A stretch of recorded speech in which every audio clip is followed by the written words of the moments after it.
کیا نام ہے؟ شہاب الدین جمیل احمد. جی. میری امی کا نام ہے ام البشارہ. جی ام البشارہ کے بیٹے ہو. ہاں. اب میرا سوال ہے کہ میری کلاس میں ایک لڑکا ہے, وہ کہتا ہے کہ نا اللہ میں نہیں ہے. اچھا. تو میں کہتا ہوں ہے. تو اچھا. وہ کہتا ہے کہ نا ثبوت دو. اچھا. اس کو کیا اس سے پوچھو تم ہو کہ نہیں. سوال اس نے یہ کیا ہے کہ ایک کلاس میں لڑکا ہے, وہ کہتا ہے اللہ میاں نہیں ہے, اور میں کہتا ہوں ہے, تو کہتا ہے ثبوت دو. اس سے پوچھو تم ہو کہ نہیں. ہے نا وہ, اس کی آنکھیں بھی ہیں, کان بھی ہیں, ناک بھی, دماغ بھی, اور بڑے یہ کمپلیکیٹڈ چیزیں ہیں, اور کڈنی کا نظام بھی ہے, دل کا بھی ہے, اور انتڑیوں کا, ہضم کا سارا نظام. اور یہ تم نے خود بنایا ہے؟ پوچھو آپ بنایا تھا؟ اگر نہیں بنایا تھا تو چھوٹی کسی, وہ کہے گا نہیں میں پہلے کم نسبتاً بیوقوف جانور تھا, پھر میں انسان بنا ہوں. تو پھر یہ سوال اٹھے گا اس بیوقوف جانور نے تمہیں بنایا ہے جو اپنے آپ کو نہیں بنا سکا. آخر ترقی اتنی کس طرح ہوئی؟ کوئی باہر سے بیٹھا بنا رہا ہے, سمجھے ہو. اگر وہ کہے گا ایوولوشن کے ذریعے ہو گیا ہے, ارتقاء جس کو کہتے ہیں, تو اس کا بڑا آسان جواب یہ ہے ہوائی جہاز کمپلیکیٹڈ چیز ہے کہ نہیں؟ کتنی چیزیں, کتنا دماغ سوزی, کتنی محنت کے ساتھ لوگوں نے ڈیزائن کیا اور تجربوں کے بعد اس کو ترقی دی. ٹھیک ہے نا. تم اس کو کہو کہ میں نہیں مانتا کہ ہوائی جہاز کو کسی نے بنایا ہے,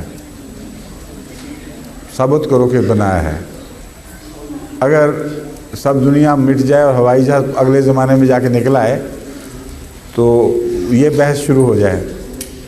کوئی کہے ہوائی جہاز کو کسی نے بنایا, کوئی کہے نہیں بنایا, تو کوئی دوسرا یہ کہہ سکتا ہے جو کہے نہیں بنایا کسی نے, وہ کہے کہ خود بخود بنا ہے, آہستہ آہستہ ترقی کر کے.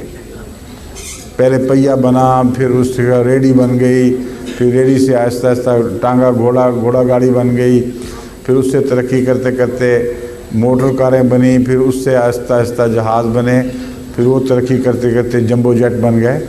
کوئی اگر کہے تو تم مان جاؤ گے کہ ہاں اس طرح ہوا ہوگا؟ مان جاؤ گے ہیں کہ نہیں مانو گے؟ کوئی کہہ دے ہوائی جہاز آپ ہی آپ بن گیا ہے, نہیں نا مانو گے. تو جو یہ کہتا ہے آپ ہی آپ بن گیا, اس کا کام ہے ثابت کرنا, تمہارا کام نہیں ہے.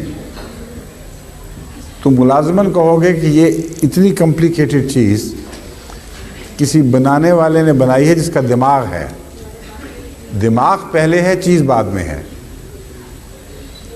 جس چیز کا دماغ ہی نہ ہو وہ اپنے آپ کو ترقی دے کر اپنا دماغ خود نہیں بنا سکتی.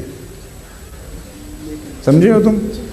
اس لیے انسان ایک مکمل مشین ہے, اس کا ایک دماغ ہے, اور بڑی کمپلیکیٹڈ مشینری ہے. وہ بغیر دماغ والے کے کوئی ایسا دماغ نہیں بنا سکتا. کمپیوٹر بنانے کے لیے دماغ پہلے ہے, کمپیوٹر بعد میں ہے. ٹھیک ہے کہ نہیں؟ اس لیے جب یہ بحث ہوگی کہ دنیا پہلے تھی کہ دماغ پہلے تھا, تو ماننا پڑے گا کہ دماغ پہلے ہے. دماغ سے مراد ہے سوچنے کی طاقت. تو جو بھی چیز ہے اب شروع سے وہ سوچنے والی چیز ہے, بے جان چیز نہیں ہے. اور وہ چونکہ پہلے ہے اس لیے اس نے وہ چیزیں بنانے کی اہلیت رکھتی ہے. اگر اس کو نکال دو بیچ میں سے تو جو بے سوچ کی چیزیں ہیں وہ خود بخود سوچ والی کیسے بن گئی؟ یہ ہو ہی نہیں سکتا. سمجھ گئے وہ بات؟